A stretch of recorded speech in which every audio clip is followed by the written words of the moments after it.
Praise the Lord. O salamat sa Ginoo nga ang Dios nagapanalangin o nagauban kanato sa kanunay. Samtang niya kita sa padayon global crisis tungod sa COVID-19. So ato sa panikamutan nga padayon usab kita sa paghatag ng mga mensahe sa pulong sa Ginoo. Pinaagi sa atong YouTube channel. Doon kay usa ka bahin angay natong padayon ang buluhaton nga sugdan sa Ginoo nining kalibutan na o pinaagi sa internet, no, pwede ang mensahe sa Ginoo makaabot sa tibok kalibutan o sa tanang dapit na ana ang mga katawhan. So sa gihapon, first time pa ikaw sa akong pagtanaw sa akong video. So palihog og like, share, then subscribe o pinuta po ang notification bell para ma-update ka sa ubang mga video nga ato ang pag-himuon. Okay, so sa dili pa mga igsoon, hallelujah, ato nang duolon ang atong gamhanan nga Dios pinagi sa mga pag-ampo. Dalay ko gamhanan ng mga Dios magbubuhat sa langit ug sa yuta. Dios nga buhi, Dios nga espiritu, Dios nga kamatuoran. Anya kami nagadol kanimo Ginoo, ban pagfocus ko galingon. Tugot o Dios yung balang espiritu mag-auban, maghatag ng mensahe. Mabisan pa Lord, kining mensahe sa tanan nga magpataling ug dili kini mo labay sa tao. I pray Lord, tuyo na imong gamhana magkamot sa pagikap sa kasing-kasing, ablihan sa labutan Ginoo. Nga ilang masabtan ang imong mensahe aron sa inyo na maandam sa tanan sa mga butang nga malabot pa ni David. Tugyan kaniman tanan ug himo ang tanang himay kaniman sa ngalan ni Kristo Jesus. Amen. Amen. So dalay ko ng Dios may igsoon o hallelujah. Ang atong pag-isgutan karon mga igsoon is about preparation, no, sa ato ang kinabuhi sa mga butang nga umalabot pa rin kinabuhi. At tingali naghunahon ta nga lisod na, grabe na kayo, no, pilahay pa lang gani ka panahon mga igsoon. So gibati na tawag ka lisod. Hallelujah. So gibati na tawag ka lisod, no. Pero ato mahibaluan nga ang Biblia nagasulti mga igsoon nga doon na pa gitawag og 3.5 years nga ng mga kalisdanan na maabot pa sa kalibutan. So mo na nga angay nato pangandaman ug angay nato usisahon kung unsa kini bahina kanus kini mahitabo. So ato isgutan is about preparation. Kinahanglan i-prepare nimo ang imong kaugalingon, i-prepare pud nimo ang imong pamilya, imong mga anak. Hallelujah. So kagabi mga igsoon, sa dihang naghimo ako mga pag-ampo sa Ginoo, ang Dios nagpadayag kanako bahin sa mga panghitabo nining kalibutan na. So aton hibalon nga niya kita sa gitawag global crisis, no? So ang nagsuffer nining panahon na karon dili lang ang ato ang barangay, ato ang syudad, atong nasod, kundi tibok kalibutan. So that's why gitawag kini siya pandemic, no? Pandemic tungod kay global or tibok kalibutan karon ang nagsuffer nini ug sumala pa nga daghan na kayong nga matay. Hallelujah. So sumala sa atoang nahibaluan nini mga igsoon. So sumala sa atoang research nini ang uban nagsugod ila kining gipasangil nga gikan kuno sa mga exotic food, pero usa ka butang atong nahibaluan nini usa kuno kini siya ka gitawag og secret weapons nga pagahimon unta, no, sa usa ka nasod. Hallelujah. Pero nahitabo nga dunay palpak, so mo na nga ingon ini ang kahimtang. Pero para sa ako ang may sunlaktod nga pagasulti, katumanan kini sa nasulat sa Biblia nga kanang gisgutan diha nga pestilence or kamatay nga moabot sa kalibutan nya, do na sa gisgutan diha nga kanang upat ka kabayo sa chapter 6 sa Revelation nya, pale horse or kanang luspad nga kabayo niya ang nagsakay gitawag og death or gitawag og kamatayon o ang nagsakay sa mga kabayo. So nagtuko nga kini may usa ka bahin katumanan, unya ang Biblia nagsulti nga sinugdanan pa lamang kini sa mga kasakit ug mga lantoson. So may hinungdan mga igsoon nga ang tanang mga Kristohanon karon kanunay nga nagampo sa pulong sa Ginoo nga mahunong non ta kini. No, pero mga igsoon usa ka butang alang kanako akong giampo nga dili lang gini makaabot kanaton tanan nga mga Kristohanon o nasulat naman kini sa Biblia ang Ginoo lang may magalig-on ug matabang kanato mga panalipod kanato mga igsoon. Hallelujah. So sa akong mga prayers kagabi mga igsoon, ang Dios naghatag og pagpadayag sa iyahang pulong pinagi sa balang espiritu nga samtang nagampo ko ang gisulti sa Ginoo nga kining mga panghitabo karon mao kini moy usa kini ka bahin nga moy mahimong open door nga ang Antichrist makasulod maka-impose siya sa iyang system nga iyang ipaabot nining kalibutana. Hallelujah. So kung atong tan-awon sumala pa sa mensahe nga gihatag sa Ginoo nako. So mo collapse gyud ang daghan nga mga ekonomiya sa tibuok kalibutan. So tungod niya na ang mga nasod nga mga ubos ug kahimtang so magkinahanglan gyud og suportar sa mga nasod nga anaa sa dato nga kahimtang, no? So mahinungdan mga igsoon nga kung mo-collapse ng ekonomiya sa tanan, so diha na i-impose sa Antichrist ang iyang sistema. Ug atong mahibaluan nga ang sistema sa Antichrist mga igsoon, package na diha gitawag na siyang microchips tungod kay micro means daghag dala o kana puno sa mga benepisyo o kaayuhan sa mga katawhan. Pero kung atong tan-awon sa biblical nga pamaagi, so that is a trap mga igsoon. Nga kung mudawat ang tao niya mudawat ang tao niya na magpamarka siya niya nang maong marka sa mapintas nga mananap. So ang Biblia nagasulti nga dili na gyud siya maluwas. No? Makainom siya sa kapungot sa Dios nga utbo nga kalayo ka supre. So mahinungdan nga alang kanato nga mga Kristohanon. So kanunay ta nga maghatod og mensahe sa pulong sa Ginoo. Hallelujah. Nga kitang mga Kristohanon makaandam gyud ta niya nang mga panahon na. Hallelujah. So maandam gyud ta. Praise God. So kung atong tan-awon, balik ta mga nang ang microchip is nanadiha tanan about sa imong financial matawag na diha cashless society, matuman ang gisulti sa Revelation chapter 13, no? Nga dili na makapamalit o makapamaligya gos niadtong dunay marka. So cashless society wala nay kwarta nga dawaton, automatic nang imong financial na nasa imong account, no? Pareha sa ATM karon, no? Hallelujah. Mopalit ka, pinagin lagi scan, no? Automatic minus kung tagaan kag sweldo, automatic pud mo plus kung pila ang imong kwarta nga naa sa imong account number, no? Hallelujah. So part sa imong health, no? Sa imong panlawas kanang mga healthcare, no? Naka-package na diha mga igsoon. Hallelujah.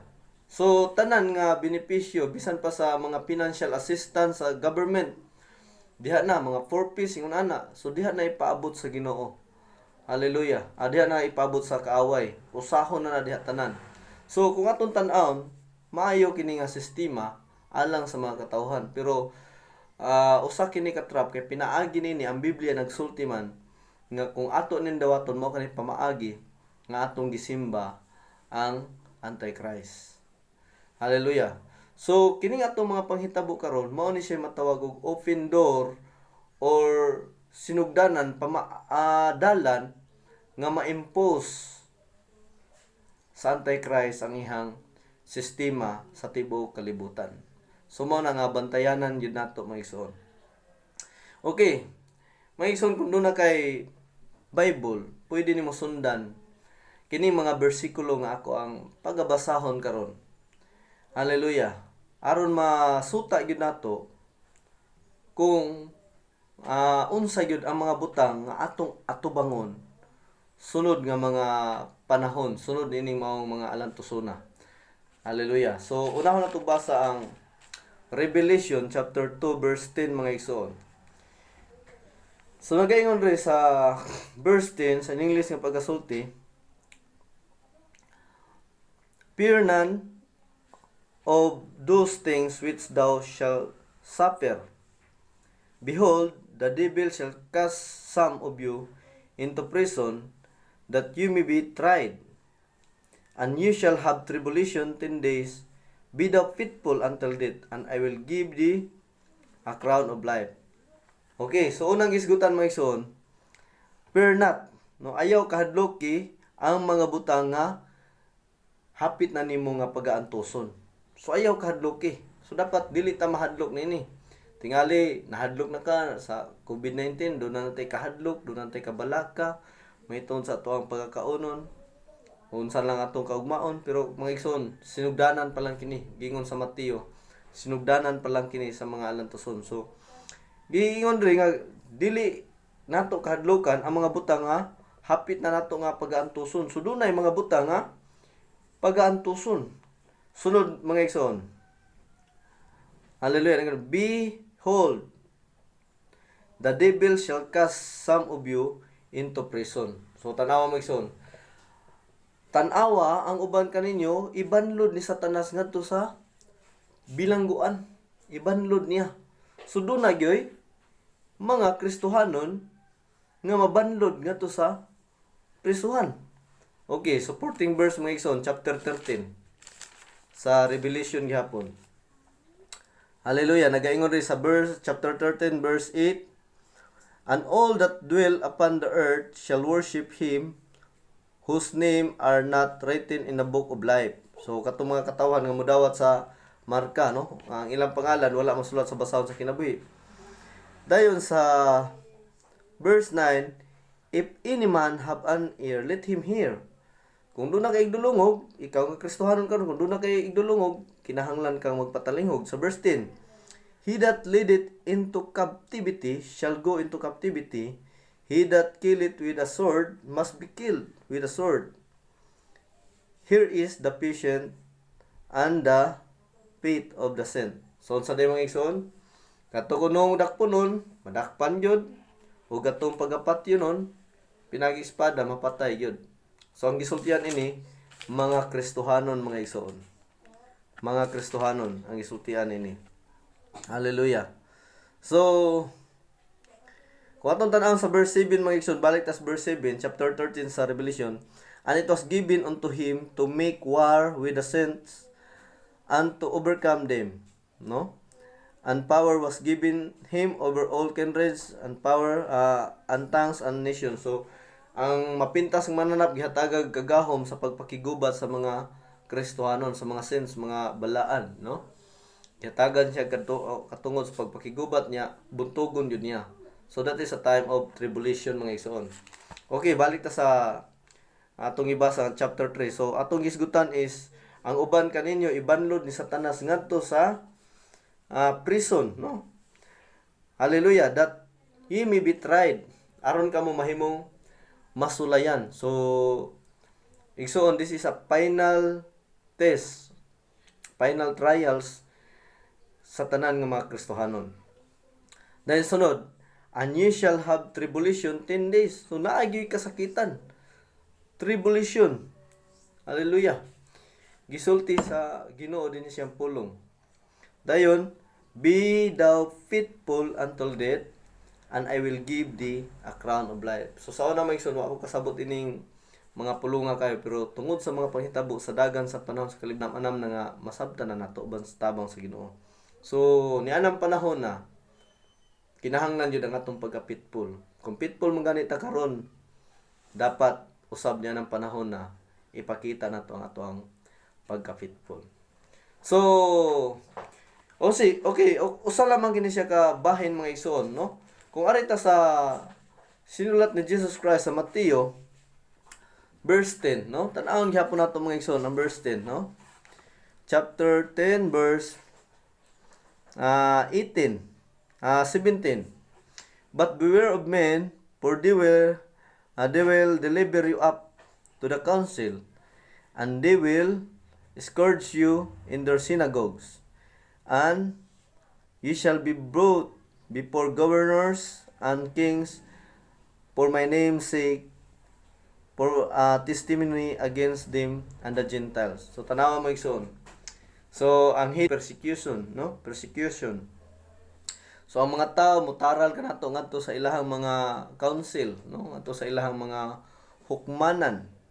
Unya patubangon ta sa ilahang mga gobernador, no? Panggobyerno. So hapit na mga igsoon. Taralon ta. So that's why nanang panahon na matuman na ning giingon sa Mateo chapter 24 nga kung naa ka sa Judea, flee to the mountain, no? Kung naa ka sa lungsod, so ikaw Kristohanon karon, no?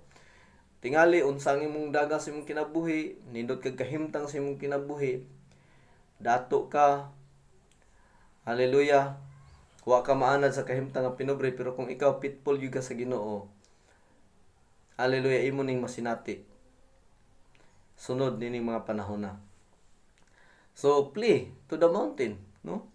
Hiklin ta nga to sa bukid aron dili ta mataral, aron dili ta mabihidid, o kita mo maabtan sa gitawag og rapture. Pero kung doon na yoy mabihidid, doon na yoy madakpan, so dakponon yun siya, mabihidid yun siya, no? So mao ni siyang mga bersikulo nga pasabot nga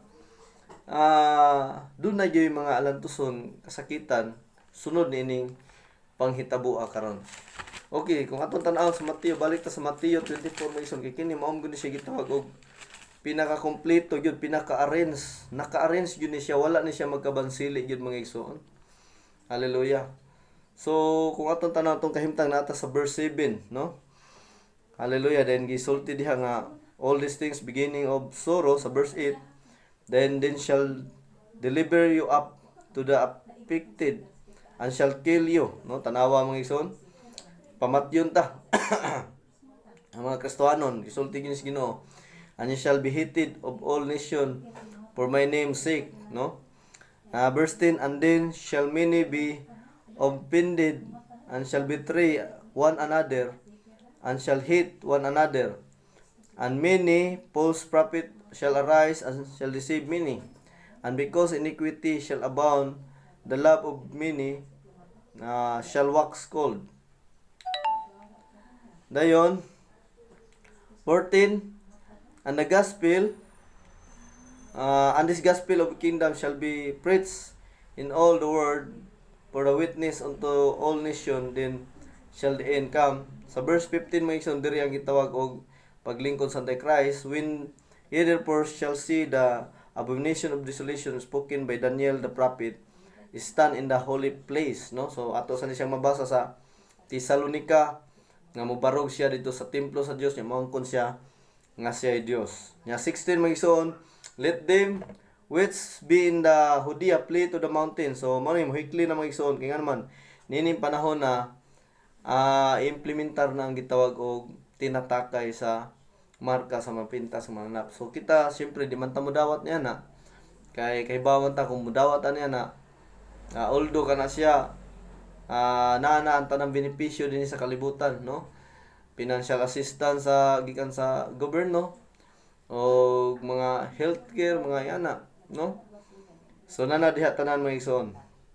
Pero tungod kay kana siya usa ka trap nga pinaagi na kumudawat ta, mao kanay pamagis pagsimba nato sa mapintas nga mananap. So mo nga dili ta mohiklin jud ta mga igsoon. Dayon let him which in the housetop not come down to take anything out of his house, neither let him which in the field return back to take his clothes. So abtan ka nga nakasim uma, so ayaw nagbalik. Dayon 19, and woe to them that with child and to them that give sack to those days. So lisod yung kayo ang mga bata nini, no? Nining panahon na labi na yun ang dunay gipatutoy nga mga Kristohanon. But pray that your plight be not in the winter, neither in the Sabbath day. 21, for then shall the great tribulation, no, mao ni siya akong isgutan mission nga, dunay great tribulation, such as was not since the beginning of the world, and this time, no nor ever shall be. So, di na sad mahitabo. So, dinhi mo gitawag og tribulation, no, kasakitan yun. Kalipayan kini siya sa kalibutan, tungod kay ilang madawat ang benepisyo nga pinagi sa Mark of the Beast 666. Unya gihatag na ang tanan diha mga igsoon. Hallelujah. Pinagi ni Marka, pero alang sa mga Kristohanon nga dili man ta modawat niya na, mo nang gitawag og tribulation alang kanato. Hallelujah. So, ingon ang Ginoo, kung wala pa niya pakubsi ang panahon, no, wala untay maluwas. Tanawa klaro kayo nga napatan ini, kita may mo suffer nini mo tribulation, pero salamat sa Ginoo nga iya kining pakubsan. So ang gingos Biblia, 3.5 years. So tingali dili ni siya kabot og 3.5 years. Hallelujah. So mao na nga gipakubsan niya aron nga ang ihang mga pinili marapture pigid niya, maluwas pigid niya magigsoon. Pero kung atong tan-awon ang Pinadayag chapter 9, hallelujah, at chapter 6 verse 9 mga igsoon, kini sila mao ni sila ni undergo sa gitawag og nadakpan, unya gipampatay gyud sila. Atong basahon Revelation chapter 6 verse 9.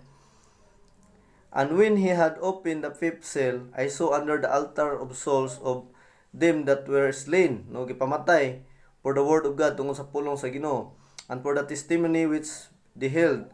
And they cried with a loud voice, saying, How long, O Lord, holy and true, dost thou not judge and avenge our blood on them that dwell on the earth? So, nakita ni Juan ang mga katawhan nga gipampatay, no? Dahil na nagtawag sila, nagtuaw sila sa Ginoo nga, kanos aman Ginoo nimo panimaslan ang mga katawhan sa kalibutan sa ilang pagula sa among dugo. Na in verse 11, and white robes with given unto every one of them, and it was said to them that they should rest yet for a little reason, until their fellow servant also and their brethren that should be killed as they were should be fulfilled. So unsa day mga igsoon? So klarong pagkasulti, dunay gidaghanon sa mabihidid or mapatay. Ay ha pa mobalik ang Ginoo, ay ha pa manimalos ang Ginoo. So dunay dili mamatay aron marapture, pero ang katong mapatay sa mabihidid, sumaw ni sila. Nangayo sila sa panimalos sa Ginoo mga igsoon. Hallelujah. So mao na siya nga kung madakpan ta, niingon ang Ginoong Hesus sa Matthew chapter 13, kung atong padayon pagbasa nga, ayaw ka mo kahadlok kung sa inyong isulti na ng panahon na, kaya dili ka mo may musulti, kundi ang Espiritu sa Amahan, ang Holy Spirit. Kung atong tanawon po sa Marcos, mao gyapon, ayaw ka mo kahadlok kung sa inyong isulti ng panahon na, kay ako may maghatag og igsusulti diha kaninyo. Sa Lucas, mao gyapon mga igsoon, sa dihang madakpan ka mo, taralon ka mo, ayaw ka mo kahadlok kung sa inyong isulti, kay dili ka may musulti kundi lang Holy Spirit may magapanulti dinhi kanato. So mo na saad sa Ginoo niya ng panahon na nga kung mahitabo na ang pagdinakpanay or linutusay, tribulation, ang Holy Spirit mao na magagahom kanato magson, dili kita mahadlok. Hallelujah. So mo ni siya mga igsoon, ang posible nga mahitabo sunod nga mga panahon. Sunod dining gitawag og pandemic, no? Hallelujah. So kung aton tan-awon ang Biblia, hallelujah, no? Kung aton tan-awon mga igsoon, adunay gidaghan kaayo nga mga bersikulo nga nagpamatuod. So kining chapter 13 sa Revelation, usa kini nga bahin unang gisgutan dinhi ang best unang mapintas nga manap katong gitawag og Antichrist. Tagaan siya kagahom ni Satanas. Tanang kagahom sa Satanas diha kaniya, no? Then tagaan siya kagahom sa pagpakigubat sa tanang mga balaan aron sa pagbuntog niini. So mabuntog gyud ta nining panahon na. Buntogon gyud ta sa Antichrist tungod sa iyang implementation sa iyahang sistema. Dayon dunay kanang dakpunon madakpan, ang patinon mapatay nya dinhi gingon nga kinahanglan dinhi ang gitawag og pagkamay ng tuson sa ug ang pagtuo sa mga balaan. So dunay ikaduha nga mapintas nga mananap nga iyang gitun-an ang kagahom sa una nga mananap, no? Basahan ni mga igsoon kung nagpatalingog ka, basahan ni chapter 13. Dayon ang ikaduhang mananap siya na mo implementar sa tanang nasod, sa tanang pinulungan, sa tanang tribo, gikapos mga inila, ug hanto sa labing ubos ka himtang. Siya na may mag-implementar sa sistema sa unang mapintas nga mananap. Ang ikaduhang mapintas nga mananap, siya na may mag-implementar sa tanang katawhan. So unsa man ni siya maigsoon? Kinsa may dunay kagahom sa pag-implementar sa mga balaod dinhi nga libutana. So mga igsoon nato nang gisgutan kaganina ang mutaral kanato mga katawhan dadon tas council, dadon tas government, no?